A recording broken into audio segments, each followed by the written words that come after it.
आजच्या या 3 दिवसाच्या सत्संगामध्ये आपण निर्वाण षटकम हे जे एक लहानसं स्तोत्र आहे किंवा रचना आहे त्याचा अर्थ आपण पाहणार आहोत. आणि बहुतेक तुम्ही सर्व लोकांनी निर्वाण षटकम आधी ऐकलेलं आहे. किती लोकांनी नाही ऐकलेलं आहे म्हणजे स्तोत्र म्हणजे बहुतेक सगळ्यांनाच माहीत आहे.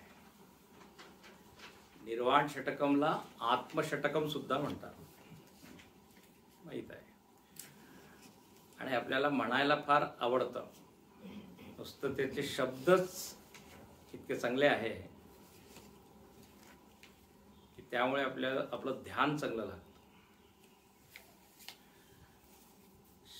आद्य शंकराचार्यांनी याची रचना केली.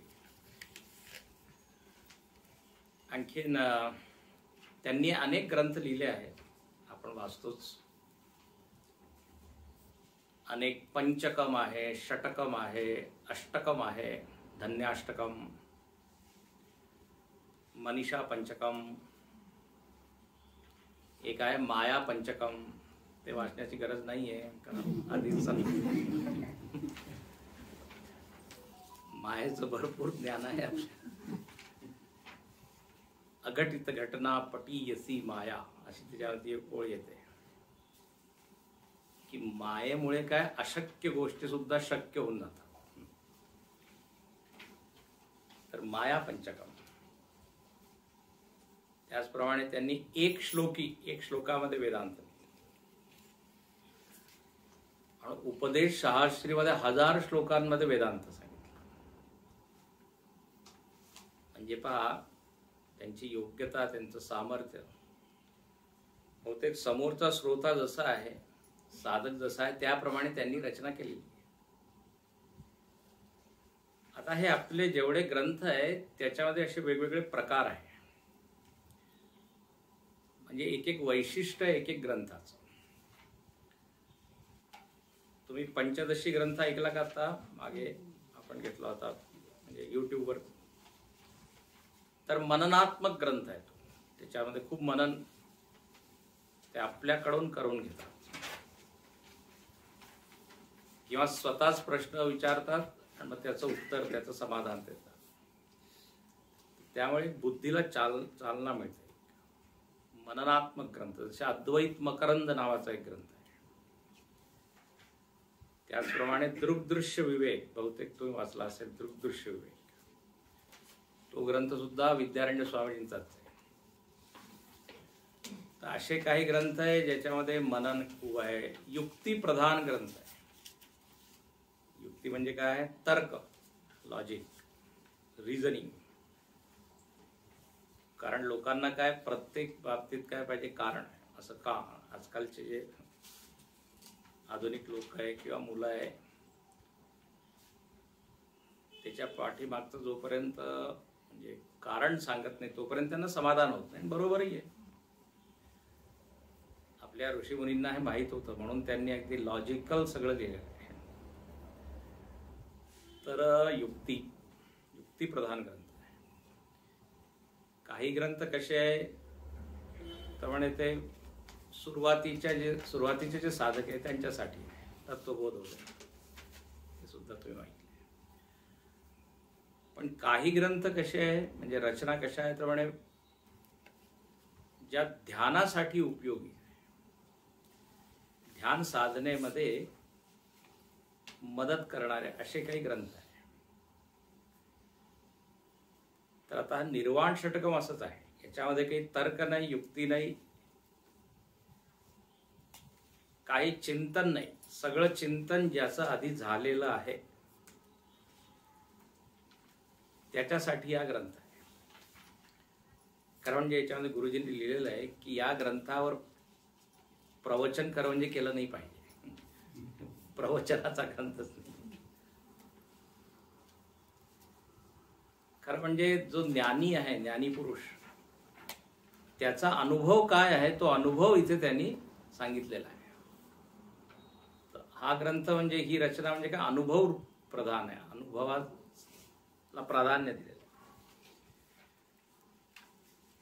तर ज्ञानीची स्वतःबद्दल काय समज आहे ती त्यांनी सांगितली. पण निश्चितच जे साधक लोक आहेत त्यांच्यासाठी फार छान मार्गदर्शन करणारी अशी रचना आहे. तुम्ही एक वाक्य ऐकलं असेल की सिद्धस्य लक्षणानी साधकस्य साधनानी भवंती. शंकराचार्यांनी जेव्हा स्थितप्रज्ञ लक्षणावर भाष्य केलंय गीतेमध्ये तेव्हा ही ओळ ते लिहितात.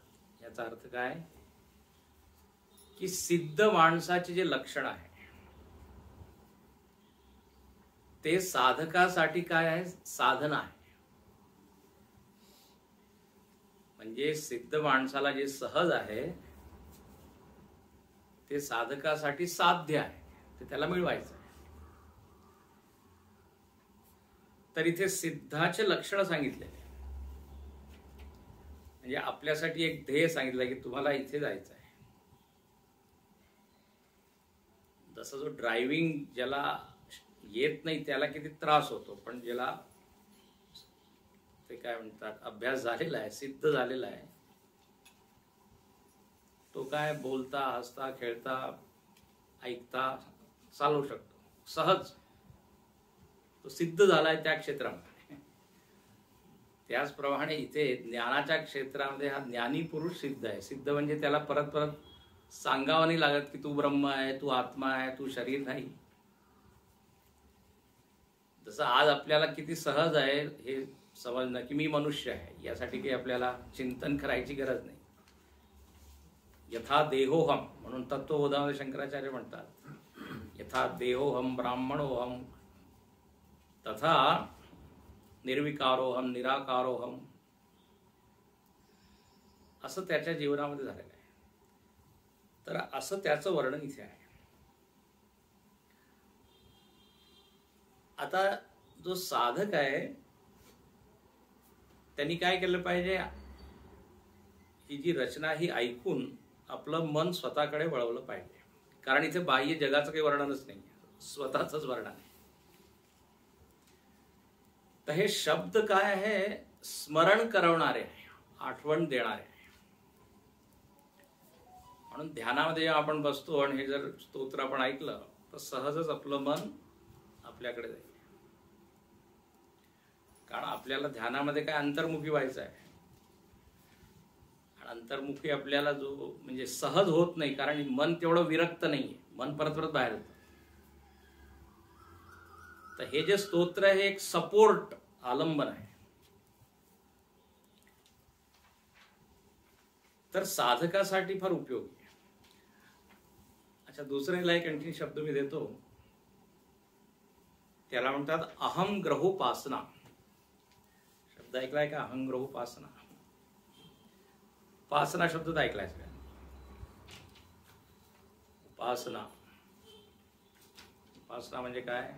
उपासना म्हणजे उपासना, जवळ बसणे, भक्ती करणे. आणि अगदी जर मी तांत्रिक भाषेमध्ये सांगायचं झालं तर सामान्य वस्तूमध्ये एक उत्कृष्ट बुद्धी ठेवणे ही परिभाषा आहे ना,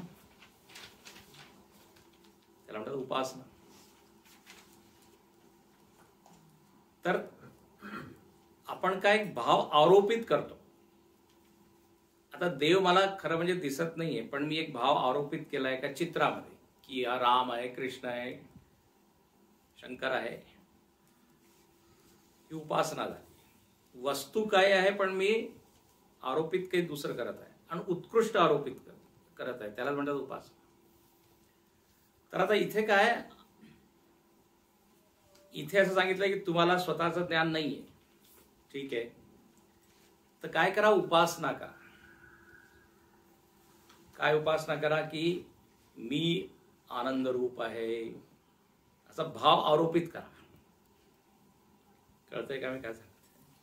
म्हणजे आज मला तर वाटतं मी जीव आहे, सुखी दुःखी, करता भोगता, पुरुष स्त्री असा मी आहे. आपली ओळख आधीच आहे. पण अहंग्रहोपासना म्हणजे काय, आता मी एक सामान्य, मी जी एक व्यक्ती आहे तिच्यावर एक उत्कृष्ट भाव आरोपित करेल. नाही नाही, मी फक्त एक सामान्य जीव नाही आहे, मी मर्यादित नाही आहे, मी व्यापक आहे. मला अजून समजलेलं नाही आहे, पण मी काय आर्टिफिशियल एक भाव आरोपित केला. अच्छा, असा हा भाव आरोपित करता करता एक दिवस असा येईल की मला खरी जाणीव होईल की बरोबर मी हेच आहे. कारण हे सत्याच्या विरुद्ध नाही, लक्षात ठेवा.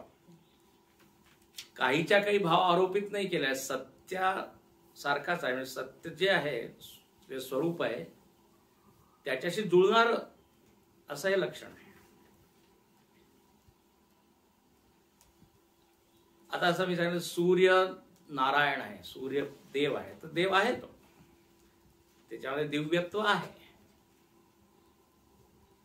त्याचप्रमाणे माझ्यामध्ये ब्रह्माचे लक्षण निश्चितच काय लागू होतात, का लागू पडतात, लक्षण घटित होतात, त्याला हिंदीमध्ये म्हणतात. तर मी ब्रह्म आहे, मी निराकार आहे, निर्विकार आहे, उगीच खोटच म्हणा. याला काय म्हणतात, अहंग्रहोपासना. अहंवर भाव आरोपित करणे. एक प्रकारचं हे साधकाचं काय ध्यान आहे की नाही. तर आता आपण जे वाचणार आहोत त्याच्यामध्ये हे सांगितलेलं आहे की ठीक आहे, तुम्हाला हे सहज नाहीये, पण असं तुम्ही चिंतन करा. मनोबुद्धी हंकार चित्तानी नाहम. आता पहिली गोष्ट अशी की मी मन नाही, बुद्धी नाही, चित्त नाही, अहंकार नाही. पहिली गोष्ट. तर याला आपण निधिध्यासन सुद्धा म्हणू शकतो. निधिध्यासन माहिती आहे ना, श्रवण, मनन आणि मग निधिध्यासन. आणि आधीच मी सांगितलं की ज्यांनी आधी श्रवण मनन केलेलं आहे त्यासाठीच हे जे स्तोत्र आहे किंवा हे षटकम आहे हे उपयोगी पडणार आहे. आता मी सांगत आहे की मी मन नाही, बुद्धी नाही. आता तो म्हणेल की आधी मला सांगा मन म्हणजे काय. ज्याला मन काय हेच माहित नाही, तो त्याचा तो निषेध कसं करेल. ज्याला पंचतत्वच माहित नाही, पंच ज्ञानेंद्रियाच माहित नाही, आणि इथे सांगितलंय तू पंच ज्ञानेंद्रिय नाहीये, तर तो आधी सांगेल की मला ज्ञानेंद्रियांचं ज्ञान नाहीये. आधी मला तुम्ही हे सांगा काय कळतंय ना. म्हणून ध्यान सगळ्यात शेवटची पाहिजे. श्रवण हे श्रुती प्रधान आहे किंवा आचार्य प्रधान आहे, त्याच्या शास्त्र प्रधान आहे. मनन हे युक्ती प्रधान आहे. आणखी ध्यान जे आहे याच्यामध्ये प्रयत्न आहे. म्हणून गीतेमध्ये देव म्हणतात अनिर्विण्ण चेतसा. तू ध्यान कर, पण काय कंटाळा न करता, असं लिहिलेलं आहे. अनिर्विण्ण चेतसा, कारण ते कठीण आहे ध्यान. तर प्रयत्नपूर्वकम निधिध्यासन करूयात. तर ज्यांनी खूप ऐकलं आहे भरपूर, आता तुम्हाला माहितच आहे श्रवणाने काय होतं, अज्ञानाचा नाश होतो, हे माहित आहे ना. कारण तुम्ही श्रवण केलेलं आहे माहिती. म्हणून श्रवण जेव्हा आपण करतो कोणत्याही वस्तूचं, तर काय त्याच्याबद्दल जे अज्ञान आहे ते नाहीच होतं. आता आत्म्याबद्दल कोणीच अज्ञानी नाही आहे इथे जेवढे बसलेले आहे, कारण खूप ऐकलेलं आहे. छान. मननाने काय होतं, तर म्हणजे आपण ऐकतो ते ठीक आहे, पण प्रश्न येतात, शंका येतात, संशय येतात. तर मनन केल्याने ते आपल्याला हे आपण पण एक गंमत अशी की फार कमी लोक मनन करतात. मनन करताच येत नाही. म्हणजे मनन म्हणजे काय. अच्छा, लोक डायरेक्ट ध्यान करतात आणि श्रवण करतात, पण मनन नाही करत, आहे ना असं. मनन करण्याची एक कला आहे, काही जमत नाही. ध्यान करतात, एकदम ऐकून मनाला शांत करतात, ते ठीक आहे. पण काही एक विषय घेऊन त्याच्यावर चिंतन करणं, त्यालाच आपण म्हणतो मनन. तर मनन सुद्धा केलं पाहिजे तसं. म्हणून आपल्या संतांनी मननात्मक ग्रंथ लिहिले आहे. आता अद्वैत मकरंदामध्ये त्यांनी मनन करून सिद्ध केलंय की मी सच्चित आनंद कसा आहे. आता सारखं आपण कानामध्ये ऐकतो तू सच्चिद आनंद आहे, आपण मानून घेतो ठीक आहे शास्त्र म्हणत आहे म्हणून मी सच्चिद आनंद आहे. पण कोणी जर विचारलं सिद्ध करा मी सत का आहे, मी आनंद रूप आहे सिद्ध करा, तर ज्यांनी मनन केलेलं आहे तो ते करू शकतो. कळतंय का मननाची भूमिका. नाही तर ठीक आहे श्रद्धा आहे आमची म्हणून मी मानतो, स्वामीजी म्हणाले म्हणून मी मानतो. पण मनन केल्याने ती गोष्ट पक्की होते, मग काही शंका येत नाही. ध्यानाची भूमिका काय आहे निधिध्यासन, तर म्हणे निधिध्यासनामध्ये जे आपण ऐकलंय श्रवणामध्ये तेच आपण पाहतो. निधिध्यासनामध्ये आता शंका प्रश्न काही नाही, सगळ्यांचं समाधान झालेलं आहे. आता फक्त मला डोळे मिटून पाहायचं आहे की जे मी तर्काने सिद्ध केलंय तसाच मी आहे का. म्हणून मी नेहमी म्हणतो ध्यानामध्ये कन्फर्मेशन असतं. कन्फर्मेशन मराठीमध्ये काय शब्द आहे कन्फर्मेशनला? खात्री होते. खात्री करणे, खात्री होते. तर ध्यानामध्ये काही नवीन करायचं नाहीये, जे आहे ते पाहायचं आहे. म्हणून तुम्ही ऐकलं असेल ध्यानामध्ये विपरीत भावना आपली नष्ट होते. ही चुकीची सवय आपल्याला पडलेली आहे की मी जीव आहे, शरीर आहे, मनुष्य आहे, हे दृढ समज जी झालेली आहे ती नाहीशी होते. जर रोज कोणी ध्यान केलं आणि ते सुद्धा जरा जास्त वेळेसाठी 2 मिनिटासाठी नाही, कारण आपल्याला जी सवय आहे ती किती कोटी कोटी जन्माची. अहम देह देवोहम. हिंदीमध्ये कवी म्हणतात, संत म्हणतात, जन्म जन्म की काई एके जन्म में कैसे जाई. शेवाळ असतं ना काही, म्हणजे जन्म जन्मांतरामध्ये शेवाळ आहे. म्हणून काय खूप प्रयत्न, परत म्हणतो प्रयत्नाची गरज आहे. तर विपर्यय विपरीत भावना ती नाहीशी होते. श्रवणाने प्रमाण असंभावना नाहीशी होते. आता हा शब्द ऐकलाय का, प्रमाण असंभावना.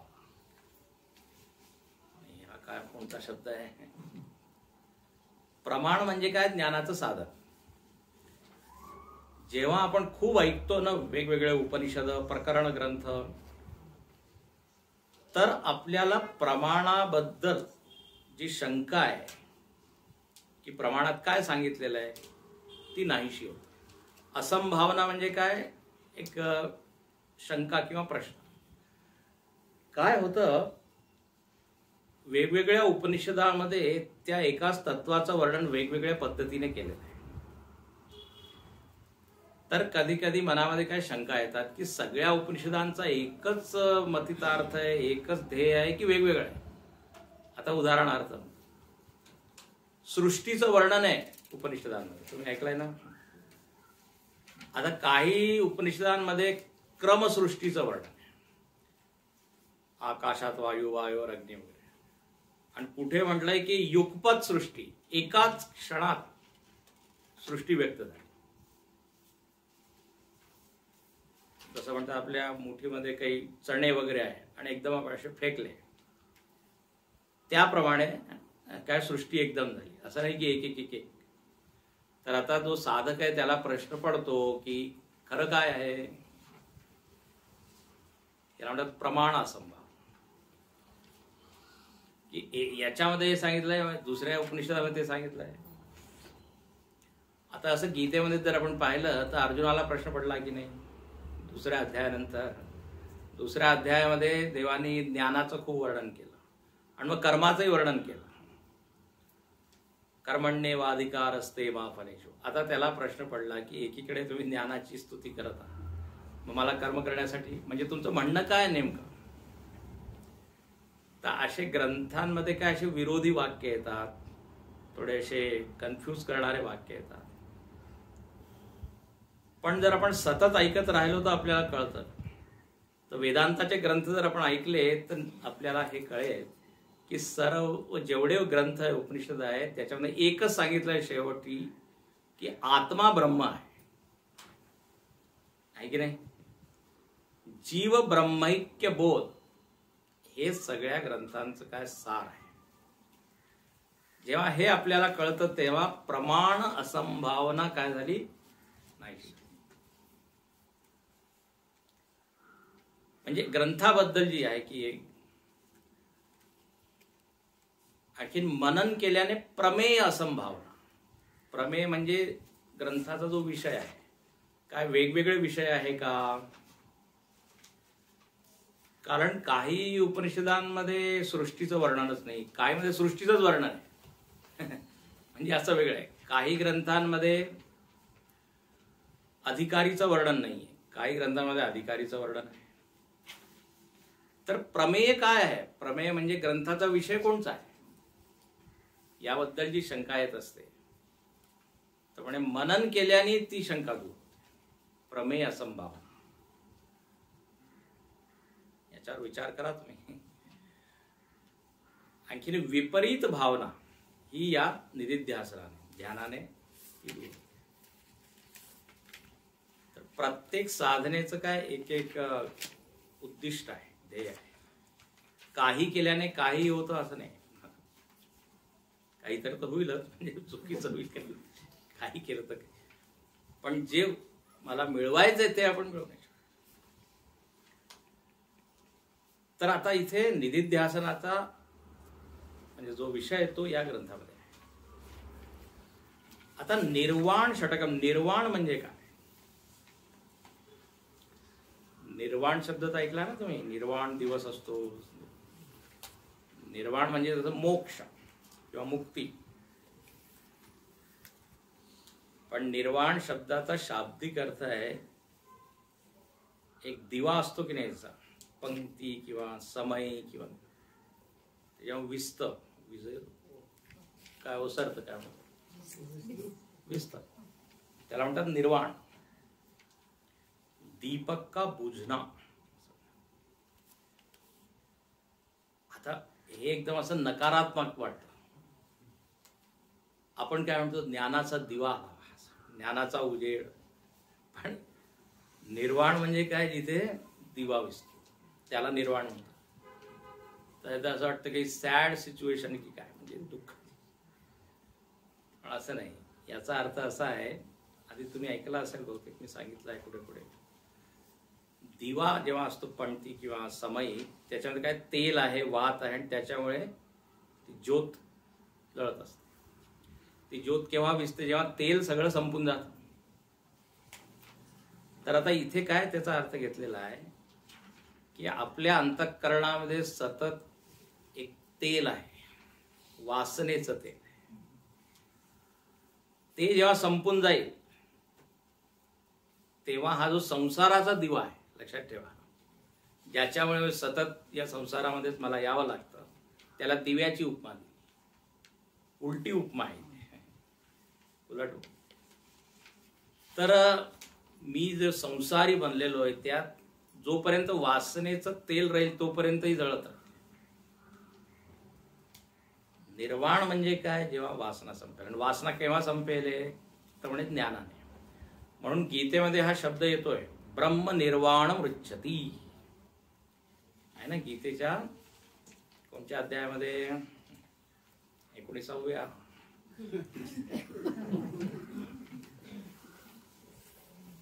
तुम्ही म्हणाल सारखं असेल बहुतेक दुसऱ्या अध्यायामध्ये 2-3 वेळा शब्द आहे, ब्रह्म निर्वाण मृच्छती. गीता आहे का पहा, शेवटच्या याच्यामध्ये असेल, शेवटच्या 2-4 श्लोकामध्ये आहे. ब्रह्मनिर्वाण म्हणजे इथे शून्य होऊन जातं असं नाही. इथे फक्त ब्रह्मतत्व शिल्लक उरतं. हा, नाही तर काय दिवा विजला म्हणजे काय अंधार झाला, काहीच नाही असं नाही.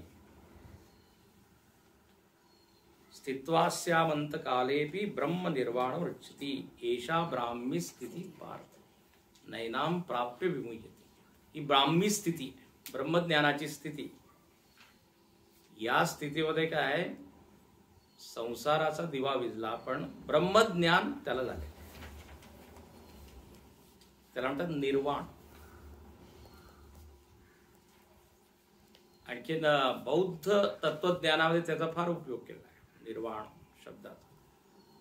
पण मांडुक्य उपनिषदामध्ये, गीतेमध्ये आहे, तर म्हणजे आधीपासूनच आहे निर्वाण शब्द.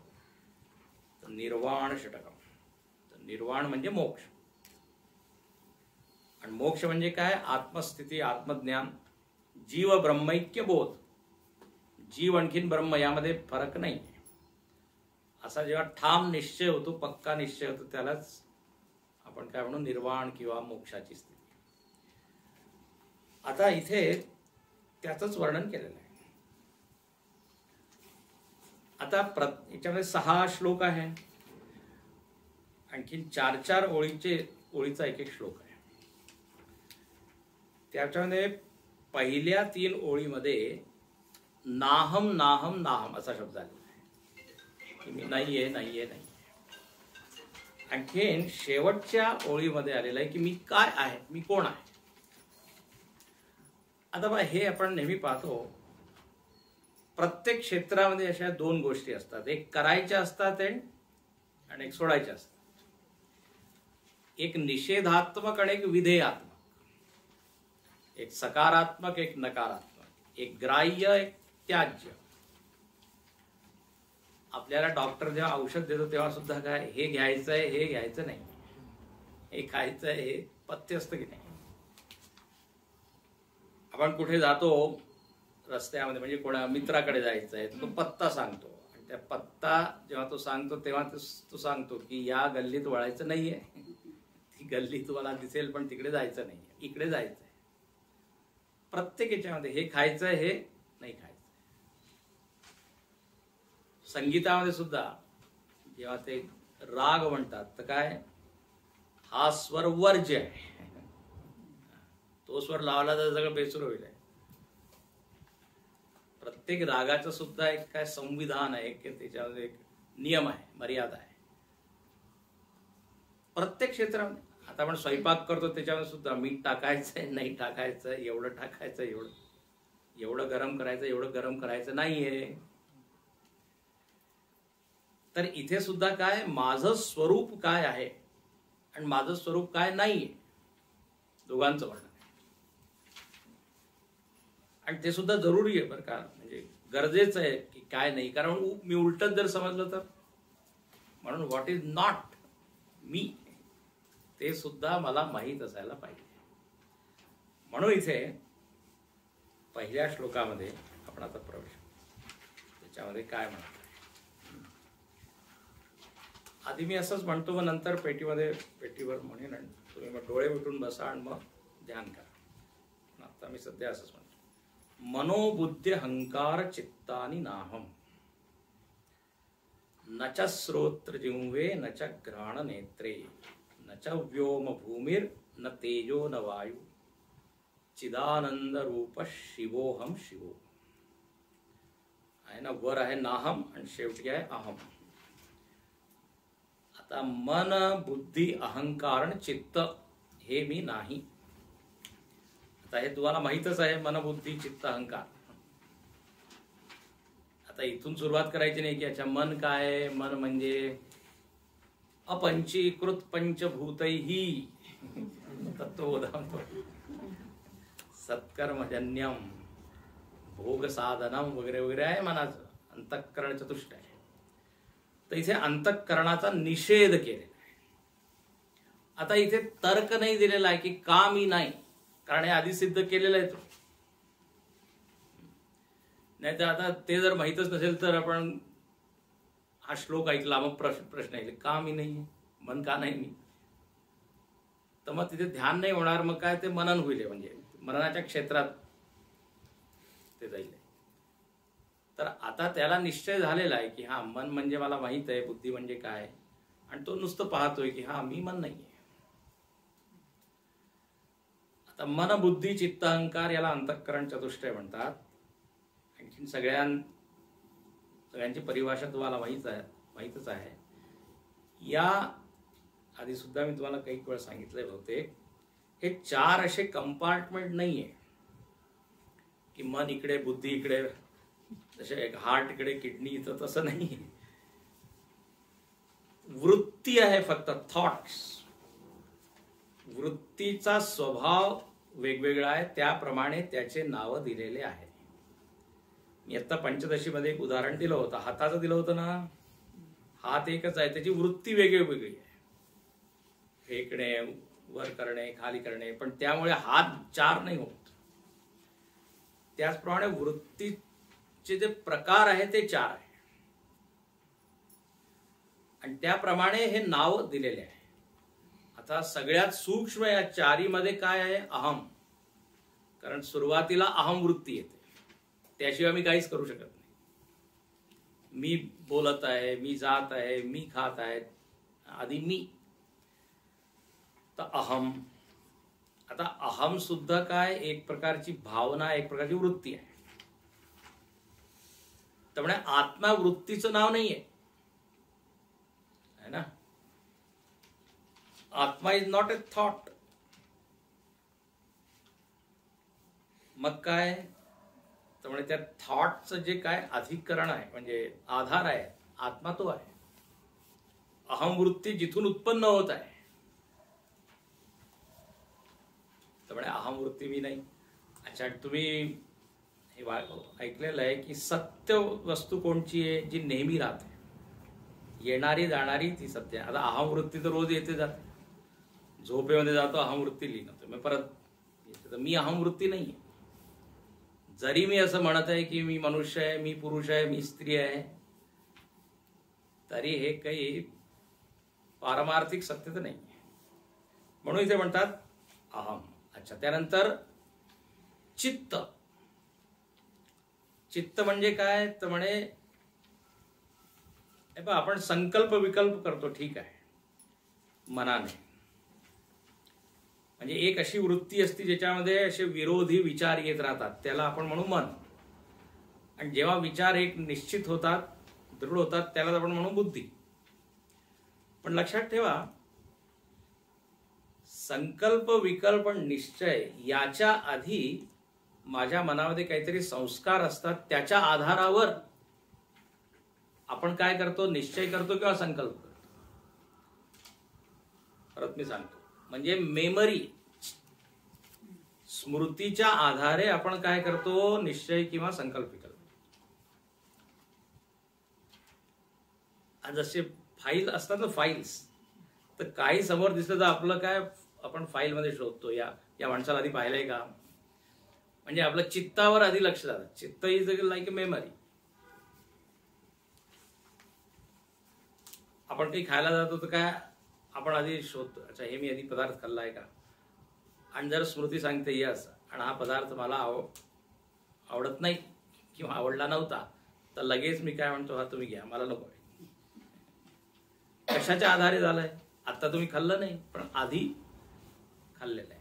कळतंय ना. तर आपल्या अंतःकरणामध्ये जणू काही असे फाईल्स आहे. आता किती फाईल्स आहे, आणि त्याची काही लिमिट आहे का, मर्यादा आहे का? आपल्या मोबाईल वगैरेची मर्यादा आहे, त्यापेक्षा जास्त स्टोअर होऊ नाही. पण खाण्याच्या बाबतीत, व्यक्तींच्या बाबतीत, गावांच्या बाबतीत एक एक फाईल आहे की या गावामध्ये हे मिळतं. हरिद्वार ऋषिकेश मध्ये असं आहे, तिथे काय एक मिठाईची दुकान आहे, कोण आहे तो, काय नाव मला लक्षात नाही, छोटीवाला. तर आता कोणी हरिद्वारहून आला तर आधी त्यांनी त्याला विचारलं, ते गेला होता की नाही तिथे, कारण त्याला तेच स्मरण. ते नाही विचारलं गंगेमध्ये स्नान केलं की. It is more important. तर आपलं सगळं काही सगळा विचार याच्या आधारे होत असतो. पण चित्त व्हेरी सटल, सूक्ष्म आहे. मन थोड्या वरच्या लेवल, म्हणजे परत वृत्तीचेच प्रकार आहे. आणि मग बुद्धी. तर म्हणे हे सगळेच्या सगळे काय विचारच आहे. आणखीन हे आधी सिद्ध झालेलं आहे, सिद्ध केलेलं आहे की विचार मी नाही. माझ्यामध्ये विचार येतात जातात, आपण असं म्हणतो की नाही? मी विचार आहे असं कोणी म्हणतो का? कोणी नाही म्हणत. मी विचार आहे जर असं कोणी म्हटलं तर समोरचा माणूस काय म्हणेल, तुझा विचार बरोबर नाही. नाहम मनोबुद्धी अहंकार हे वृत्तीचा निषेध झाला. मग काय म्हणतात, नच श्रोत्र जिव्हे नच घ्राण नेत्रे. आता हे सांगा, एक कशाचा निषेध आहे? श्रोत्र, जिव्हा, घ्राण, नेत्र, ज्ञानेंद्रिय. आता आहे ना, माहीत आहे म्हणून तुम्ही लगेच उत्तर. तर पंच ज्ञानेंद्रिय. आता ज्ञानेंद्रिय मी नाही. का नाही? मी डोळे नाही, मी घ्राण नाही, मी रसना नाही. कारण की स्पष्ट आहे, म्हणजे सरळ आहे, सोपा अर्थ आहे. हे सगळे करण आहे. करण म्हणजे उपकरण. उपकरणाचा उपयोग करून मी या जगामध्ये वर्तन करत असतो. आणि नुसतं हेच उपकरण नाही, बाहेरचे उपकरण आपण जेव्हा त्याचा प्रयोग करतो तर आपल्याला माहित आहे, स्क्रू ड्रायव्हर मी नाही आहे, पिंचेस मी नाही आहे, पेन मी नाही आहे. सोपं आहे. तर करण हे सगळे करणस्थानी आहे. तर पंच ज्ञानेंद्रिया मी नाही. आता नुसतं पाहायचं आहे की हे मी नाही आहे, याचा मी काय करता आहे, उपयोग करणारा आहे. न च श्रोत्र जिव्हे न च घ्राण नेत्रे. अच्छा, मग न च व्योम भूमी न तेजो न वायू. हे काय?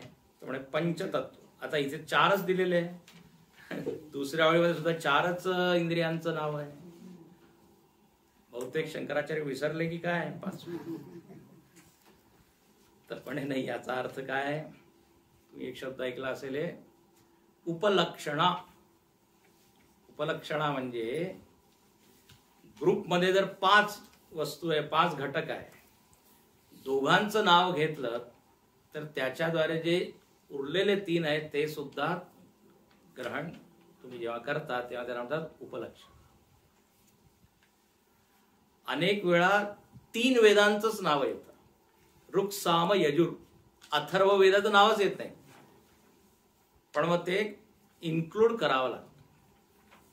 कारण असं म्हणतात की साधकामध्ये एवढी तर बुद्धी आहे, जर आता एवढं आहे तर त्यांनी मनाने हा अर्थ घेतला पाहिजे की अगदी एक एक वेगवेगळं सांगायची काय. तर 4 महाभूत किंवा 4 तत्व यांचा निषेध केला म्हणजे 5वें सुद्धा. तर मी व्योम, आकाश म्हणजे भूमी, पृथ्वी, तेज, अग्नी, आणखीन वायू मी नाही. पंचतत्व मी का नाही? याच्यामध्ये जर विचारलं की तर्क काय, रिझन काय, कारण काय तुम्ही निषेध करत आहात, काय कारण द्याल? पंचतत्व कसे आहे? जड आहे. जड आहे ना. जड म्हणजे काय? ज्याला स्वतःचं ज्ञान नाहीये. सो जडत्वात, याला संस्कृत काय म्हणून? जडत्वात न च व्योम. दुसऱ्या ओळीमध्ये काय म्हणतात? करणत्वात. करण असल्या कारणाने मी हे नाही. आणि त्याचप्रमाणे पहिल्या ओळीमध्ये काय? वृत्तीरूपत्वात. त्वात म्हणजे त्या कारणाने असं. वृत्तीरूपत्वात न मन बुद्धी अहंकार. करणत्वात अहम न श्रोत्र जिव्ह. आणि जडत्वात, कारण मी तर चेतन आहे आणि हे सगळे तर जड आहे, तर मी पंचतत्व कसं होऊ शकते? अच्छा, मी जर पंचतत्व आहे तर विचार कोणचं? तू भूमी आहे की वायू आहे की आकाश आहे? आता एक सांगावं लागेल. आपल्याला काही असं सतत जाणीव नाही की मी 5 आहे असं कोणी म्हणतं का? मी एक आहे. तर आता या 5 पैकी तू कोण आहे ना आता प्रश्न. तर कोणी म्हणेल मी वायू आहे, तू म्हणेल मी आकाश आहे. हा, त्याचे लक्षण असू शकतात. आकाशाप्रमाणे आहे, डोक्यात रिकाम आहे म्हणजे पोकळी आहे, पृथ्वीप्रमाणे फिरत आहे, पण असे ते सगळे लक्षण त्याच्यामध्ये असू शकतात. पण मी तेच आहे असं नाही म्हणू शकत. न च व्योम भूमीर्न ते. अच्छा, जर मी हे काहीच नाही तर मग मी काय आहे? तर मग आता इथे म्हणतात चिदानंद रूप शिवोहम शिव. हे स्वरूप लक्षण आहे ना, स्वरूप लक्षण. मी कोण आहे तर म्हणे चित, आणखीन आनंद, आणखीन शिव, 3 शब्द दिलेले आहे. चिदानंद रूप शिव. चित म्हणजे मी चैतन्य आहे. चैतन्य म्हणजे मला सतत माझी जाणीव आहे आणि त्या जाणीवेसाठी मला कशाचाही आधार नकोय, कशाचंही आलंबन नकोय की ती वस्तू जेव्हा राहील तेव्हा मला माझी जाणीव होईल असं नाही. आता या खोलीमध्ये किंवा या हॉलमध्ये कोणत्या वस्तू ठेवलेल्या आहे हे जर मला पाहायचं असेल तर मला लाईट पाहिजे, दिवा पाहिजे, उजेड पाहिजे. पण जर मला माझी जाणीव जर करायची असेल, माझं ज्ञान तर स्वतः सिद्ध आहे, स्वतःस्फूर्त स्वयंप्रकाश, त्यालाच म्हणतात चैतन्य.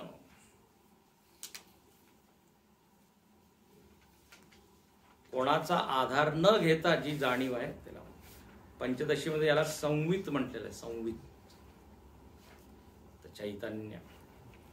आणि परत चैतन्य म्हणजे काय? शुद्ध चैतन्य हेही आहे. इथे जे वर्णन आहे ना, अहम, मी चैतन्य, याला संस्कृत म्हणतात शोधित अहम. शोधित म्हणजे शोध केल्यावर मग जो अहम मला मिळाला.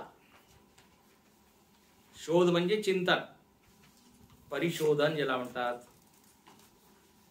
एक आहे न शोधलेला अहम, म्हणजे आज जो मी अहम बोलत आहे त्याच्यामध्ये काही शोधन विचार केलेला नाही. मी जसं जन्मापासून मला मानत आहे तर मी मानलाय.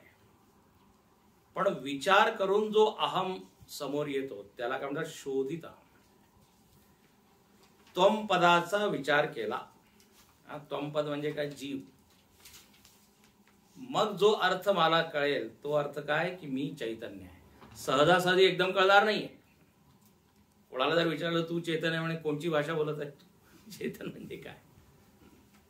पण ज्यांनी ती प्रोसेस, त्या प्रक्रियेमधून जो गेलेला आहे आणि मग त्याला स्वतःबद्दल जी जाणीव झाली त्याला काय म्हणून? शोधित. त्वम पद शोधन, तत्पद शोधन असं म्हणतात ना. शोधन म्हणजे विचार.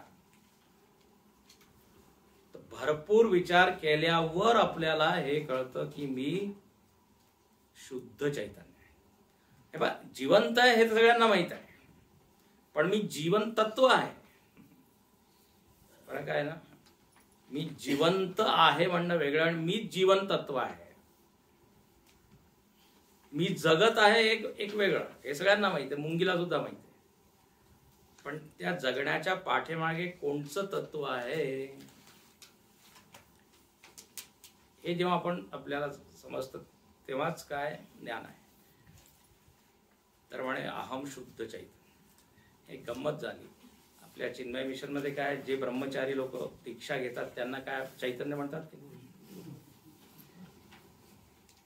तर एका ब्रह्मचारीला दीक्षा दिली, त्याचं नाव दिलं शुद्ध चैतन्य. होता अधिकारी, म्हणजे 25-30 वर्षापूर्वी. आता तो म्हणत आहे की मी शुद्ध चैतन्य आहे. दुसरा म्हणतो मी सुद्धा शुद्ध चैतन्य आहे ना. गंमत. तर आपण आपलं नाव ठेवू शकतो, पण ती जाणीव व्हायला पाहिजे. जरा म्हणाय चित, आणखीन आनंद रूप. ही आनंदाची बातमी अशी आहे की चैतन्यामध्ये दुःख नाहीये. चैतन्य दुःखरूप असतं तर कोणीच वाचलं नसतं, ऐकलं नसतं वेदांत. आधीच एवढं दुःख, आणखीन वेदांत ऐकून परत आणखीन चिदानंद रूप. अच्छा, मी आनंद रूप का आहे? आता हे सुद्धा तर्काने सिद्ध केलेलंच आहे. कारण मला काय प्रेम करतो, माहिती ना, परम प्रेम स्वतःमध्ये आपलं आहे. आणि जिथे आनंद असतो तिथेच प्रेम आहे. हा साधा नियम आहे. सर्वात जास्त प्रेम माझ्यामध्ये, तर मी आनंद रूप आहे. आणि जेवढे ज्ञानी लोक झाले त्यांचा अनुभव काय? शेवटी आनंदाच्या डोई आनंद. याचाच अर्थ आहे की या तत्वामध्ये प्रतिकूलता नाही. त्याला काय म्हणतात? प्रतिकूलता नाही. मनामध्ये प्रतिकूल वातावरण बनत असतं आणि माझं मनच मला काय असं वाटतं की मी माझ्या मनापासून दूर गेलो. मनामध्ये वाईट विचार येतात, आहे की नाही? तर मन नेहमीच अनुकूल नाही नसतं. बुद्धी अनुकूल नसते, शरीर तर कधी कधीच अनुकूल असते. म्हणून रोज विचारावं लागतं, हा कसे काय आहात? एकाने सांगितलं, अरे काल विचारलं तर होतं तू, कालचा दिवस गेला, आज काय आहात? तर एव्हरी मोमेंट. पण फक्त आत्मवस्तू अशी ती कधीच प्रतिकूल होत नाही. म्हणजे मी आजारी असलो तरी मी मला काय प्रेम करतो, नाही की नाही? रुग्ण आहे किंवा स्वस्थ आहे म्हणजे याचाच अर्थ काय? तिथे आनंद आहे. तर आता इथे या निधिध्यासनामध्ये काय नुसतं पाहायचंय की हा बरोबर, तिथे शांती शांती शांती, अशांती नाहीच आहे. अशांतीचं काही कारणच नाही तिथे. जरा विचार करा, अशांतीचे कारण काय? रागद्वेष आहे किंवा विकार आहे किंवा बाह्य परिस्थिती आहे किंवा व्यक्ती आहे. आता तिथे हे काही नाहीच आहे. तर दुःखाचं कारणच नाहीये, तर मग तिथे दुःख कशाला? कारण अभावे कार्य अभाव, आहे की नाही? म्हणून किती छान आहे, चिदानंद रूप शिवोहम शिव. मी कोण आहे? शिव आहे. शिव म्हणजे काय? मंगळ. मंगळ म्हणतात की नाही? कल्याण रूप त्याला. तर इथे अमंगल काहीच नाही, अशुभ काहीच नाही. मनामध्ये अशुभ विचार येऊ शकतात, पण इथे काहीच नाही. तर शिवोहम.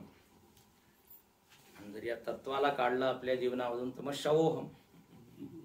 शिव आणखीन शव एक मात्रेचा फरक आहे. चिदानंद रूप शिवोहम शिवोहम, है ना? तर 3 ओळीमध्ये निषेध केलाय, एकामध्ये विधेयात्मक असं आहे. पुढच्या श्लोकामध्ये सुद्धा असंच त्यांनी केलं. तो फक्त मी म्हणतो आणि मग उद्या याचा अर्थ. आणि हे आपण आता म्हणू. नच प्राण संज्ञो न वै पंचवायू. मी प्राण नाही. आता प्राण आणखीन आत्मा यामध्ये सुद्धा लोक फार भ्रमित होतात. प्राणालाच आत्मा म्हणतात, पण दोघांमध्ये फरक आहे. तुम्ही पंचकोशाचं वर्णन ऐकलंय ना? आता त्याच्यामध्ये प्राणमय एक कोश आहे, प्राणमय एक लेयर आहे, आणि त्याला क्रॉस करून मन बुद्धी आनंद मग आत्मा आहे. आणि प्राण आणखीन आत्म्यामध्ये मुख्य फरक काय आहे? प्राण जड आहे, आत्मा चेतन आहे. तुम्ही आधी ऐकलं. आपल्याला जरी वाटतं की प्राण फार स्थूल आहे, कारण श्वास आपण घेतो सोडतो, तर म्हणे फक्त वायूच प्राण नाहीये. हा वायूशी संबंधित आहे प्राण. म्हणून लगेच ते म्हणतात नच प्राण संगो न वय पंचवायू. हे प्राण, तुम्ही सूक्ष्म शरीराचं वर्णन ऐकलंय. सूक्ष्म शरीरामध्ये प्राण आहे की नाही? आता जर सूक्ष्म शरीराचा एक घटक प्राण आहे तर म्हणजे स्थूल तो नाहीये, आहे की नाही? प्राण एक असं म्हणजे काय म्हणू त्याला, एक ऊर्जा आहे, एनर्जी, पॉवर आहे, शक्ती आहे. आणि शक्ती कधीच दिसत नाही. शक्तीचं काय दिसतं आपल्याला? परिणाम दिसतो. मी आता त्याच्यामध्ये उदाहरण देतो ना, पंचदशीमध्ये माझ्या हातामध्ये शक्ती आहे, दिसत नाही. ती केव्हा कळेल? जेव्हा मी काही गाण्याची शक्ती आहे, पण केव्हा कळेल? जेव्हा मी प्रकट करेन. ती शक्ती दिसत नाही, म्हणून सूक्ष्म आहे. म्हणजे मी कशाला सांगितलं? सूक्ष्म आहे. तर प्राण एक शक्ती आहे. तर मी शक्ती नाहीये, मी परत या शक्तीचा उपयोग करणार आहे. आपण प्राणायाम करतो, आत्मायाम करता का तुम्ही? आत्मायाम कोणता करतो? प्राणाचं नियमन आपण करू शकतो. याचाच अर्थ मी प्राणापासून वेगळा आहे, प्राणापेक्षा.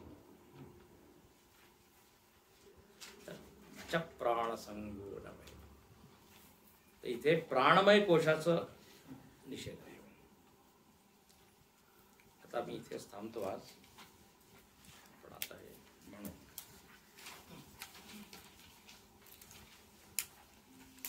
मग 2 मिनिटं आपण जस्ट ध्यान करतो. म्हणजे आपण आता ऐकलं त्याप्रमाणे ध्यान.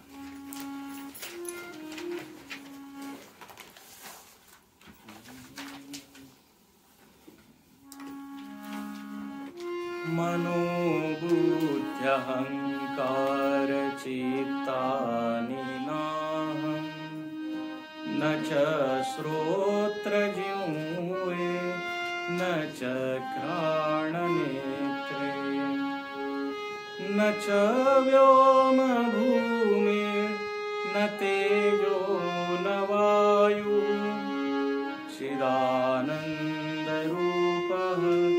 शिवोऽहं शिवोऽहं चिदानन्दरूपः शिवोऽहं शिवोऽहं न च प्राणसंज्ञो न वै पञ्चवायुः न वा सप्तधातुर्न वा पञ्चकोशः न वाक्पाणिपादौ न चोपस्थपायुः चिदानन्दरूपः शिवोऽहं शिवोऽहं चिदानन्दरूपः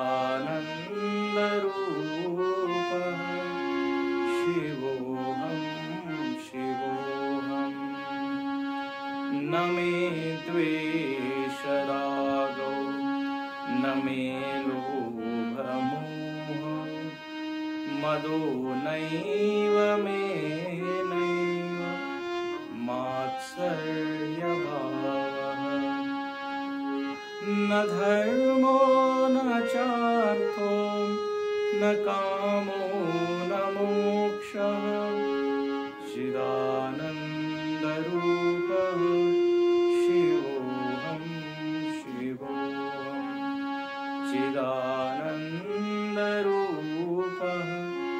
शिवोऽहं शिवोऽहं न पुण्यं न पापं न सौख्यं न दुःखं न मन्त्रो न तीर्थं न वेदा न यज्ञाः अहं भोजनं नैव भोज्यं न भोक्ता चिदानन्दरूपः